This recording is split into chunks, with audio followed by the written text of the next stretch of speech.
Kisah Umar bin Khattab dan Surat Thaha. Assalamualaikum sahabat. Kisah Umar bin Khattab masuk Islam merupakan peristiwa yang menarik. Pada suatu hari, dengan pedang terhunus, Umar bin Khattab menuju Darul Arqam, tempat di mana baginda Nabi Muhammad SAW biasa berkumpul dengan para sahabat. Melihat mukanya yang beringas, mata yang nanar, orang sudah menyangka dan mengerti tentu akan terjadi pembunuhan. Dalam perjalanan menuju Darul Arqam, Umar bertemu dengan Nu'aim bin Abdullah. Nu'aim bertanya, "Ya Umar, mau kemana engkau?" Umar bilang, "Mau membunuh si murtad itu." "Si murtad yang mana?" "Yang mana lagi?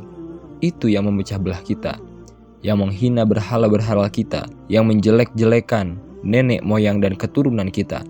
Siapa lagi kalau bukan Muhammad?" Kata Nu'aim. "Umar, tidak salah engkau." "Tidak salah lagi." "Salah Umar." "Salah kenapa? Apa kamu tidak malu? Kamu mau pergi membunuh Muhammad, sementara adikmu sendiri Fatimah, dia sudah termasuk salah seorang pengikut Muhammad." Mendengar ini, muka yang memang tadinya sudah marah dan merah tambah jadi kelam. Bukan main. Mangkelnya Umar bin Khattab. Orang lain dia musuhi, orang lain dia kejar-kejar.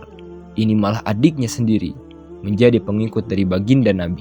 Tidak jadi menuju Darul Arqam, dia berangkat ke rumah adiknya Fatimah. Di rumah Fatimah sedang berkumpul Fatimah, suaminya Sa'id bin Zaid, dan seorang sahabat Habab ibnul Arats. Mereka sedang membaca Quran. Diketuk pintu oleh Umar dan dijawab dari salam, "Siapa di luar?"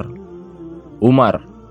Mendengar suaranya saja, sahabat Habab ibnul Arats sudah lari ke belakang pintu. Adapun Fatimah yang sedang memegang suhuf, lembaran tulisan Al-Quran itu, menyembunyikan suhuf itu di belakang bajunya. Saat Umar masuk, tidak sengaja suhuf lembaran yang tersembunyi di belakang baju Fatimah tersembul. Umar pun bertanya, "Apa yang kau sembunyikan di balik bajumu itu?" Fatimah berkata, "Suhuf." "Apa suhuf itu?"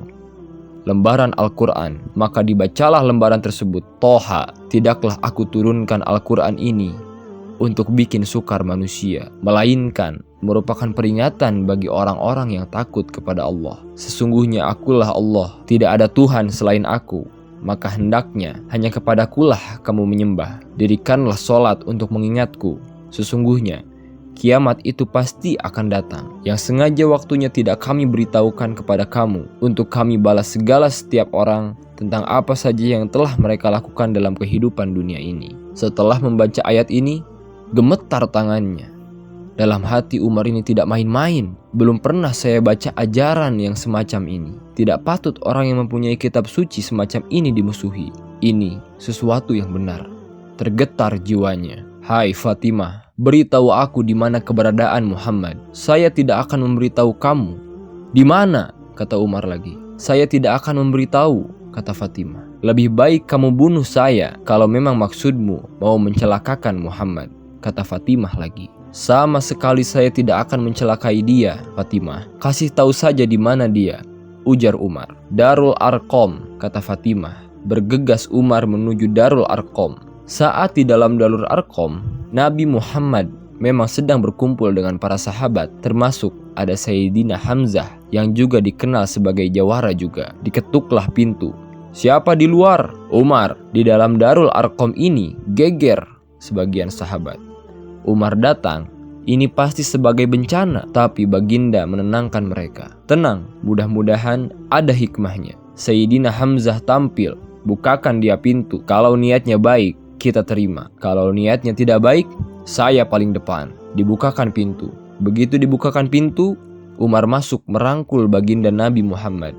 Kemudian dengan tersendat, Umar mengucapkan 2 kalimat syahadat, memeluk Islam. Kegembiraan meliputi suasana ketika itu, karena sebelumnya dikala Umar belum masuk Islam, dia merupakan ganjaran yang paling dikhawatirkan oleh umat Islam.